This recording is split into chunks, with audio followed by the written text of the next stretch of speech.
ओम श्री साईनाथ नाथाय नमः। सभी श्रोताओं को मेरा प्रणाम एवं हार्दिक अभिनंदन। आज हम श्री साईं चरित्र के 48वें अध्याय का श्रवण करेंगे, जिसमें श्री शेवड़े, श्री शपनेकर व श्रीमती शपनेकर तथा संतति दान इत्यादि कथाओं की व्याख्या की गई है।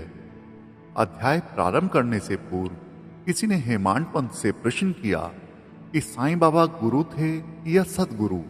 इसके उत्तर में हेमांड पंत सदगुरु के लक्षणों का निम्न प्रकार वर्णन करते हैं। हेमांड पंत कहते हैं, जो वेद और वेदांत तथा छहों शास्त्रों की शिक्षा प्रदान करके ब्रह्म विषयक मधुर व्याख्यान देने में पारंगत हो तथा जो अपने सांसों की क्रियाओं पर नियंत्रण रखकर सहज ही मुद्राएं लगाकर अपने शिष्यों को मंत्रोपदेश देकर निश्चित अवधि में यथोचित संख्या का जप करने का आदेश दे और केवल अपने वाक चातुर्य से ही उनके जीवन के अंतिम ध्येय का दर्शन कराता हो तथा जिसे स्वयं आत्म साक्षात्कार ना हुआ हो, वह सद्गुरु नहीं है, बल्कि जो अपने आचरणों से लौकिक व परलौकिक सुखों से विरक्ति की भावना का निर्माण कर हमें आत्मानुभूति का रसादन करा दे तथा जो अपने शिष्यों को क्रियात्मक और प्रत्यक्ष ज्ञान यानी आत्मानुभूति करा दे, उसे ही सद्गुरु कहते हैं। जो स्वयं ही आत्म साक्षात्कार से वंचित है, वे भला अपने अनुयायियों को किस प्रकार अनुभूति करा सकते हैं।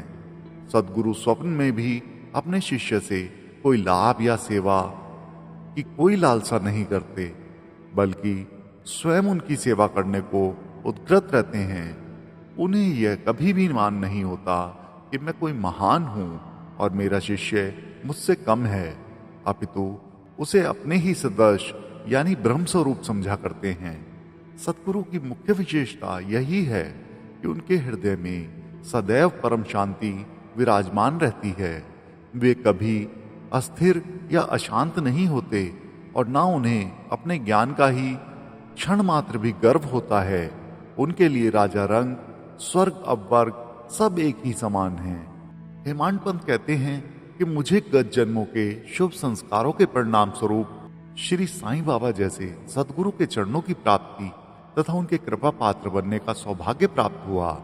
वे अपने यौवन काल में चिलम के अतिरिक्त कुछ संग्रह न किया करते थे। न उनके बाल बच्चे तथा मित्र थे, न घर बार और न उन्हें किसी प्रकार का आश्रय प्राप्त था। 18 वर्ष की अवस्था से ही उनका मनोनिग्रह बड़ा विलक्षण था। वे निर्भय होकर निर्जन स्थानों में विचरण करते सदा आत्मलीन रहते थे। वे सदैव भक्तों की निस्वार्थ भक्ति देखकर ही उनकी इच्छा अनुसार आचरण किया करते थे। उनका कथन था कि मैं सदा भक्त के पराधीन रहता हूँ। जब वे शरीर में थे, उस वक्त भक्तों ने जो अनुभव किए, उनके समाधिस्थ होने के पश्चात आज भी जो उनके शरणागत हो चुके हैं, उन्हें उसी प्रकार के अनुभव होते रहते हैं। भक्तों को तो केवल इतना ही यथेष्ट है कि यदि वे अपने हृदय को भक्त और विश्वास का दीपक बनाकर उसमें प्रेम की ज्योत प्रज्वलित करें, तो ज्ञान ज्योति यानी आत्म साक्षात्कार स्वयं प्रकाशित हो उठेगी। प्रेम के अभाव में शुष्क ज्ञान व्यर्थ है।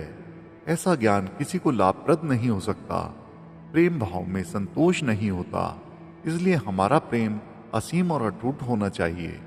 प्रेम की कीर्ति का गुणगान कौन कर सकता है, जिसकी तुलना में समस्त वस्तुएं तुच्छ जान पड़ती हैं। प्रेम रहित पठन पाठन सब निष्फल है। प्रेमांकुर के उदय होते ही भक्ति, वैराग्य, शांति और कल्याण रूपी संपत्ति सहज ही प्राप्त हो जाती है।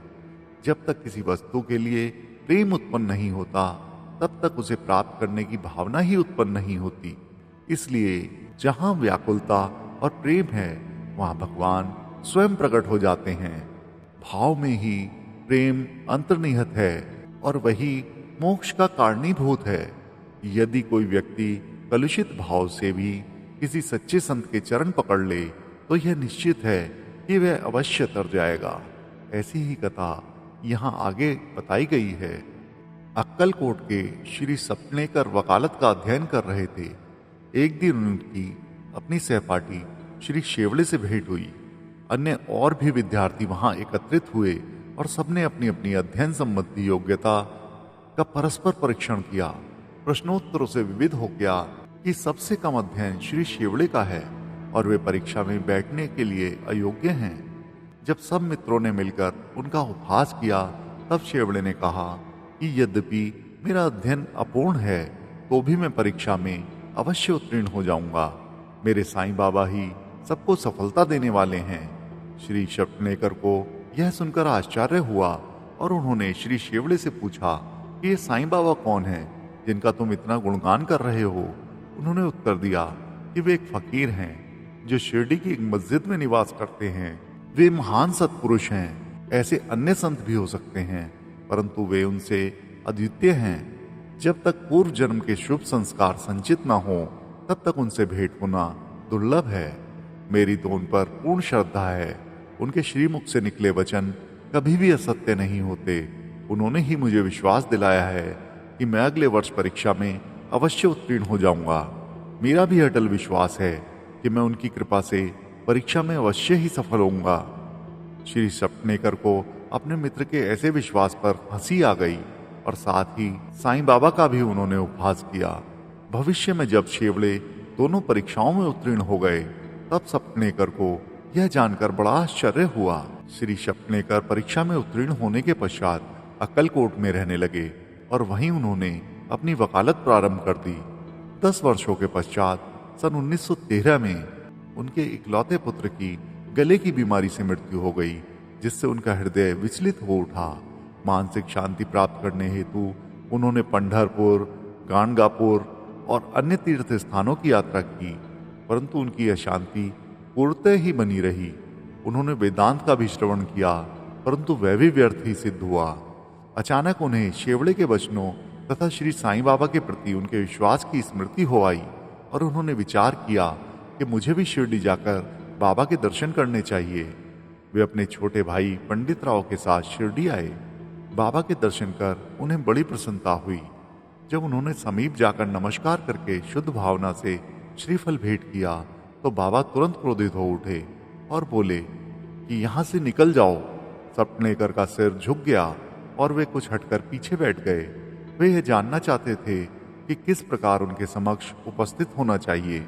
किसी ने उन्हें बालाशिंपी का नाम सुझा दिया। सपनेकर उनके पास गए और उनसे सहायता करने की प्रार्थना करने लगे। तब वे दोनों बाबा का एक चित्र मोल लेकर मस्जिद को आए।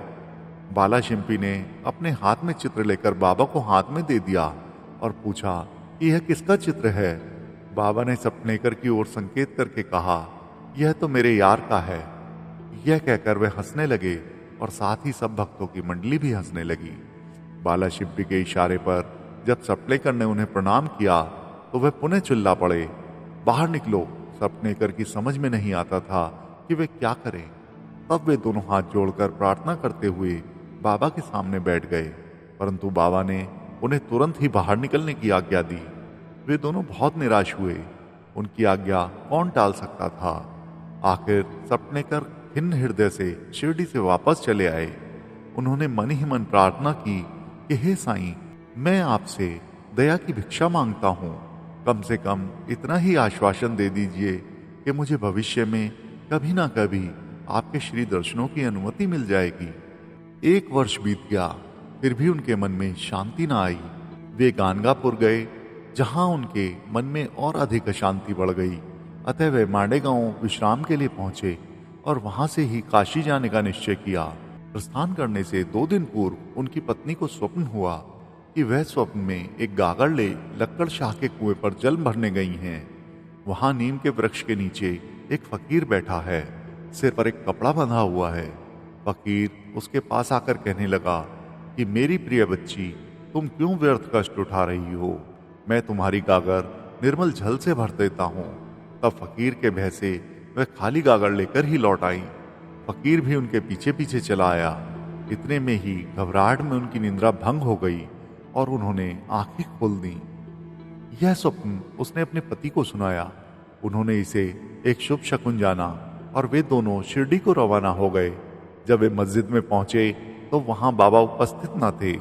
वे लेंडी बाग गए हुए थे। उनके लौटने की प्रतीक्षा में वे वहीं बैठे रहे। जब बाबा लौटे तो उन्हें देखकर उनकी पत्नी को बड़ा आश्चर्य हुआ, क्योंकि स्वप्न में जिस फकीर के उन्होंने दर्शन किए थे उसकी आकृति बाबा से बिल्कुल मिलती जुलती थी। उसने अति आदर सहित बाबा को प्रणाम किया और वहीं बैठे बैठे उन्हें निहारने लगी। उनका विनम्र स्वभाव देखकर बाबा अत्यंत प्रसन्न हुए। अपनी पद्धति के अनुसार वे एक तीसरे व्यक्ति को अपने अनोखे ढंग से एक कहानी सुनाने लगे। मेरे हाथ, उदर, शरीर तथा कमर में बहुत दिनों से दर्द हुआ करता था। मैंने अनेक उपचार किए परंतु मुझे कोई लाभ न पहुंचा। मैं औषधियों से ऊब उठा क्योंकि मुझे उनसे कोई लाभ नहीं हो रहा था। परंतु अब मुझे बड़ा अचंभा हो रहा है कि मेरी समस्त पीड़ाएं एकदम ही जाती रहीं। यद्यपि किसी का नाम नहीं लिया, परंतु यह चर्चा स्वयं श्रीमती सपनेकर की थी। उनकी पीड़ा, जैसा बाबा ने अभी कहा, सर्वथा मिट गई और वे अत्यंत प्रसन्न हो गईं। तब श्री सपनेकर दर्शनों के लिए आगे बढ़े, परंतु उनका पहले की वचनों की तरह ही स्वागत हुआ। बाहर निकल जाओ। इस बार वे बहुत धैर्य और नम्रता धारण करके आए थे। उन्होंने कहा कि पिछले कर्मों के कारण ही बाबा आप मुझसे अप्रसन्न हैं, और उन्होंने अपना चरित्र सुधारने का निश्चय कर लिया और बाबा से एकांत में भेंट करके अपने पिछले कर्मों की क्षमा मांगने का निश्चय किया। और उन्होंने वैसा ही किया भी। अब जब उन्होंने अपना मस्तक उनके श्री चरणों पर रखा तो बाबा ने उन्हें आशीर्वाद दिया। अब सपनेकर उनके चरण दबाते हुए बैठे ही थे कि इतने में एक गडरियन आई और बाबा की कमर दबाने लगी। तब वह सदैव की भांति एक बनिए की कहानी सुनाने लगे। जब उन्होंने उसके जीवन में अनेकों परिवर्तन तथा उसके इकलौते पुत्र की मृत्यु का हाल सुनाया तो सपनेकर को अत्यंत आश्चर्य हुआ कि जो कथा वे सुना रहे हैं वह तो मेरी ही है। उन्हें बड़ा अचंभा हुआ कि उन्होंने मेरे जीवन की प्रत्येक बात का कैसे पता चला। अब उन्हें विदित हो गया कि बाबा अंतर्यामी हैं और सबके हृदय का पूरा पूरा रहस्य जानते हैं। यह विचार उनके मन में आया ही था कि गडरियन से वार्तालाप चालू रखते हुए बाबा सपनेकर की ओर संकेत करके कहने लगे कि यह भला आदमी मुझ पर दोषारोपण करता है कि मैंने ही इसके पुत्र को मार डाला है। क्या मैं लोगों के बच्चों के प्राण हरता हूँ? फिर ये महाशय मस्जिद में आकर अब क्यों चीख पुकार मचाते हैं? अब मैं एक काम करूंगा, अब मैं उसी बालक को फिर से इसकी पत्नी के गर्भ में डाल दूंगा। ऐसा कहकर बाबा ने अपना वरद हस्त सपनेकर के सर पर रखा और उसे सांत्वना देते हुए कहा कि ये चरण अधिक पुरातन तथा पवित्र हैं। जब तुम चिंता से मुक्त होकर मुझ पर पूरा विश्वास करोगे तभी तुम्हें अपने ध्येय की प्राप्ति हो जाएगी। सपनेकर का हृदय गदगद हो उठा। तब अश्रुधारा से उनके चरण धोकर वे अपने निवास स्थान पर लौट आए और फिर पूजन की तैयारी कर नैवेद्य इत्यादि लेकर वे सपनिक मस्जिद में आए। वे इसी प्रकार नित्य नैवेद्य चढ़ाते और बाबा से प्रसाद ग्रहण करते रहे। मस्जिद में अपार भीड़ होते हुए भी वे वहां जाकर उन्हें बार बार नमस्कार करते थे। एक दूसरे से सिर टकराते देखकर बाबा ने उनसे कहा, प्रेम तथा श्रद्धा द्वारा हुआ एक ही नमस्कार मुझे पर्याप्त है। उसी रात्रि उन्हें चावड़ी का उत्सव देखने का भी सौभाग्य प्राप्त हुआ और उन्हें बाबा ने पांडुरंग के रूप में दर्शन दिए। जब वे दूसरे दिन वहां से प्रस्थान करने लगे तो उन्होंने विचार किया कि पहले दक्षिणा में बाबा को 1 रुपया दूंगा। यदि उन्होंने और मांगे तो अस्वीकार करने के बजाय 1 रुपया और भेंट में चढ़ा दूंगा। फिर भी यात्रा के लिए शेष द्रव्य राशि पर्याप्त होगी। जब उन्होंने मस्जिद जाकर बाबा को 1 रुपया दक्षिणा दी तो बाबा ने भी उनकी इच्छा जानकर 1 रुपया उनसे और मांगा। जब सपनेकर ने उसे सहर्ष दे दिया तो बाबा ने भी उसे आशीर्वाद देकर कहा कि यह श्रीफल ले जाओ और इसे अपनी पत्नी की गोद में रखकर निश्चित होकर घर जाओ। उन्होंने वैसा ही किया और 1 वर्ष के पश्चात ही उन्हें एक पुत्र प्राप्त हुआ। 8 मास का शिशु लेकर वह दंपत्ति फिर शिरडी को आए और बाबा के चरणों पर बालक को रखकर फिर इस प्रकार प्रार्थना करने लगे कि हे साईनाथ, आपके ऋण हम किस प्रकार चुका सकेंगे। आपके श्री चरणों में हमारा बार बार प्रणाम है। हम दीनों पर आप सदैव कृपा करते रहिएगा, क्योंकि हमारे मन में ही सोते जागते हर समय न जाने क्या क्या संकल्प विकल्प उठा करते हैं। आपके भजन में ही हमारा मन मगन हो जाए, ऐसा आशीर्वाद दीजिए। उस पुत्र का नाम मुरलीधर रखा गया। बाद में उनके 2 पुत्र भास्कर और दिनकर और उत्पन्न हुए। इस प्रकार सपनेकर दंपत्ति को अनुभव हो गया कि बाबा के वचन कभी असत्य और अपूर्ण नहीं निकले। श्रोताओं, आपने बड़े ही ध्यान से, बड़े ही भक्ति भाव से श्री साईं चरित्र के 48वें अध्याय का श्रवण किया। इसके लिए हम आपके हार्दिक आभारी हैं। ओम श्री सद्गुरु साईनाथार्पणमस्तु। शुभम भवतु। ओम साई राम।